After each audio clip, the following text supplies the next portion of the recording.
বাংলাদেশের ৭১% মানুষের মনের প্রাণের দাবি আজকে পিয়ার পদ্ধতির নির্বাচন। এই সাথে ফ্যাসিস্টের বিচার, ফ্যাসিস্টের সহযোগীদেরকে রাজনীতি নিষিদ্ধকরণ, নির্বাচনে লেভেল প্লেইং ফিল্ড তৈরি করে অবিলম্বে বাংলাদেশে সুষ্ঠু নির্বাচনের রোডম্যাপ দিয়ে তারিখ ঘোষণার জন্য আমরা প্রধান উপদেষ্টার কাছে আহ্বান জানাবো। আজকের এই স্মারকলিপি আমাদের নিয়মতান্ত্রিক কর্মসূচির অংশ।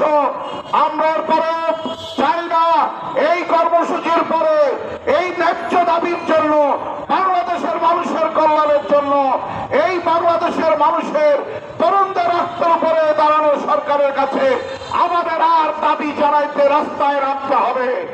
আমরা সেই প্রত্যাশা করি না আজকের কর্মসূচির মাধ্যমেই যেন অবিলম্বে আমাদের ৫ দফা মেনে বাংলাদেশে সুষ্ঠু নির্বাচনের পরিবেশ তৈরি করা হয়, সেই আহ্বান জানিয়ে আমি আমার বক্তব্য এখানে শেষ করছি।